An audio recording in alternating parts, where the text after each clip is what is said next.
Hello, welcome to Follow Everton. This is just a very quick news update. The latest news is that Dominic Calvert-Lewin, Everton's number 9 and arguably the only reliable goal scorer in the squad. Should say reliable, but perhaps player with a reputation of scoring goals, is injured. And it's quite a serious injury, we're led to believe. 4 to 6 weeks is the latest rumour that's going around.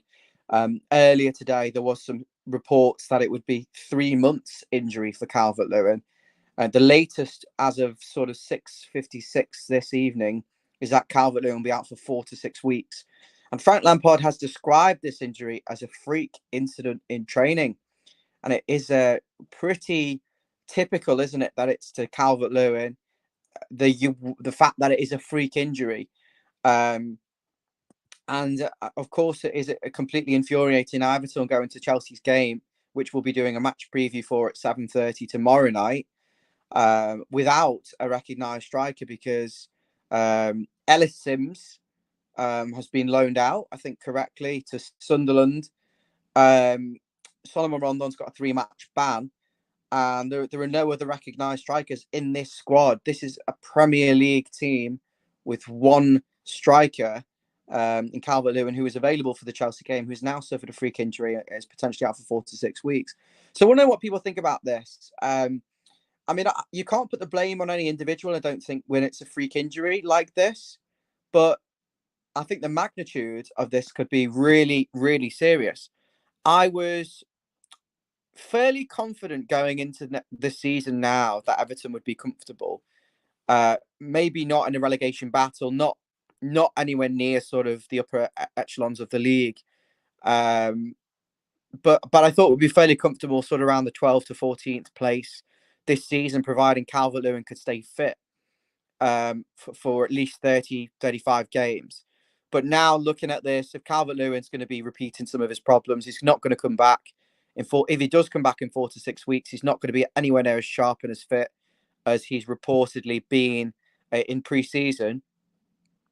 So it's going to be one thing after another. I really do fear now, without Calvert-Lewin, where are the goals going to come from? You've got problems really in midfield. Obviously, Idrissa Gana Gueye is expected to come in. I think with Gueye and Tarkowski, I think you've got two players who will shore up in the short term. Because look, these aren't young players. But in the short term, they're going to shore up the defence. They're going to make us more solid defensively and hopefully put out a few fires.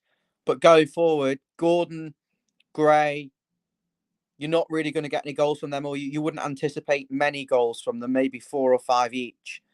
And Doucouré, maybe 2 or 3 goals at a push, depending on what he's doing. Yes, Rose, if you want to come on, and Rose is asking. Rose, I'll send you a link now on Twitter if you want to just give me 2 minutes. Literally 2 minutes. I'll send you the link, guys, if you want to hold off for 1 second. Well, I'll just get this link. Rose, if you're listening, I'm going to tweet you it now.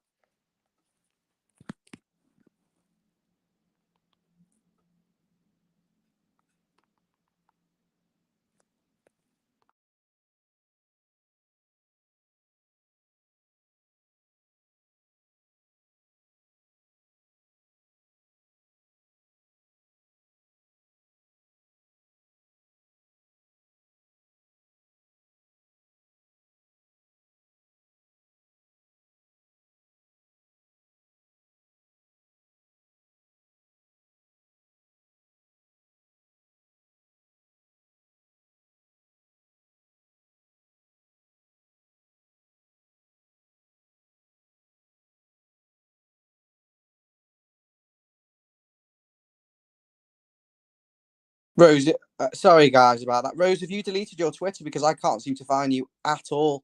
If so, how do I send you the link for the StreamYard, of course? Good evening, Mr. Toffees. Hi, Jason. Jason's coming in straight away saying Delhi will have to play as a false 9. We need to bring in a striker in the next few days. Well, this is the concern, isn't it, Jason? Why, when Richarlison had declared he was leaving the club very, very quickly into this transfer window. In fact, not even in this transfer window, right at the end of last season, he indicated to via his agent that he wanted to go on to Champions League football. Why have we not brought in another striker coming into this Premier League season? You can't honestly sit and tell me that there aren't players who would come in from abroad. I don't even know. Even in the American League, we got battered by Minnesota. You can't honestly tell me that there aren't players around the world who would jump at the chance to come to Everton to get the big wages, to get the limelight, to get the lifestyle, for everything that comes with being a Premier League footballer.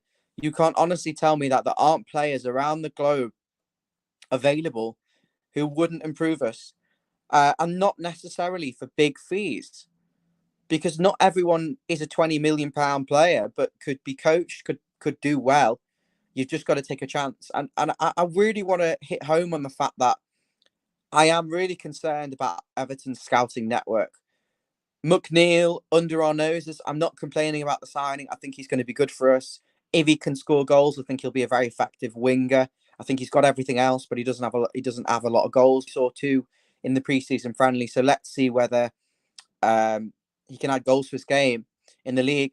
I do think he'll be a good signing, but you could say very obvious signing under your nose. Not really much thought into that. Tarkowski, again, more of the same. Predictable signing. Garnagay going back for a 32-year-old who's going to be 33 in a few weeks' time, literally, at PSG, former player. So there doesn't seem to be much ingenuity. I don't really know what the word is, but there's nothing really that clever about Everton's business in terms of finding the best young and up-and-coming talent from around the world, coaching them, and developing them into quality players, which can either improve our first team for years to come and eventually move on, or be staples for Everton as they grow into Bramley Moore. I want to know why we're not capable of finding players. As again, I'm not criticising any of the signings. Vinagre, again, to be fair to you, right under the nose of Thelwell. There doesn't seem to be anything very clever about what we're doing in terms of finding talent no one's heard of or thinking outside the box. But look, don't want to criticise those signings. Let's see how well they do. I just very, very frustrated that we haven't brought in another striker now. And now we're potentially going into a season opener against Chelsea. We want to get off to a good start. It'll be a full house at Goodison. And I don't know where the goals are going to come from, genuinely. Dele Alli up front, perhaps. But, you're relying on a player there who hasn't been effective in the Premier League for 2 years, genuinely. Let's be realistic here. You're asking a lot of Dele Alli to play up front in a position where he hasn't played before. Yes, he's a second striker. Yes, he's a good number 10. He can play off players, but to ask him to lead the line concerns me. I think one of the problems Everton have actually got is that we don't get enough players in the box anyway. It's normally just one player. I think that's a problem with the 5 at the back formation, is that you've got 5 defenders, 2 in midfield and 3 up front, but the 2 up front, Gordon and Gray, they don't really get in the box. They want to be wide. They want to beat players and get the ball into the box and be involved in the link-up. So it kind of just leaves a Calvert-Lewin, or obviously not Calvert-Lewin, but just leaves a striker up front quite isolated. And because you've only got the 2 in midfield, they can't bomb on because they're protecting the defence. And yes, the full backs, the wing backs, you want them high and wide. You want your centre back to step into midfield. But I don't think Everton are quite mastering that yet. And I just think the formation, really, you'd anticipate that it would mean the wing backs are the wingers and the 2 up front, either side of your main striker, who are playing, in that top of the formation, could come into the box. And you've got a centre back stepping in, and you have one of your 2 midfielders making late runs into the box. But at the moment, from when I've watched Everton, and this is just a problem that we've got probably for a number of years, we don't get enough players in the box around the striker. And so I am nervous about where the goals are going to come from, not just for this Chelsea game, but for ongoing games. We've got to address the striker problem, regardless of whether Calvert-Lewin's fit or not. We needed a striker before that. We desperately need one now. You could argue we need 2 strikers. We're letting Lewis Dobbin go on loan to Derby, I believe. Sims has already left to Sunderland. So there are no options, even within the youth setups. Really, Tom Cannon, you could argue, is nowhere near ready enough. He's only really just going to get established with the under-23s. So comes back to my point before, where are the players around the globe who come and improve us? I'm sure they are there. I'm sure we can get players who want to come in. I'm sure there are weak leagues less financially well-off leagues where you could bring in players who are not earning a lot of money because the leagues aren't that lucrative, and they'll be grateful for deals where you can offer them structured payments, etc., etc. So I want to see something clever. I want to see the director of football earn his money, thinking outside the box, not just going for the relegated players that everyone knows, not just going for past players. Find some of these gems. Find someone who's going to improve and provide competition for Calvert-Lewin when he's back fit, but also bolster that ranks, because you can have 5 substitutions this season, and I don't think we've got 5 game changers. As I said to you before, there are no goals, really reliable goal scorers in that team who are going to get double figures next season. We've sold one of them. We've not replaced them. We've got to do it.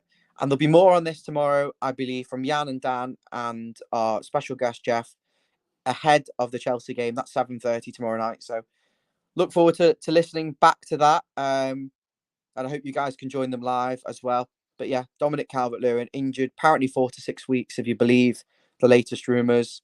If you believe other people, it's 3 months. Let's wait and see. I do believe it could be 4 to 6 weeks. And we just have to hope we can get some reinforcements in. I think Lampard's been trying to get Brower at Chelsea. Pronunciation not good. Apologies. But I just think, yeah, Chelsea are obviously not wanting to sell him, or we can't pay what they want. We've got to move on and try and get someone else in, because we just don't have the time to be diddling. We'll be struggling already before the season's even started. Really will. That's all from me, guys. Thank you so much for listening, and take care. All the best.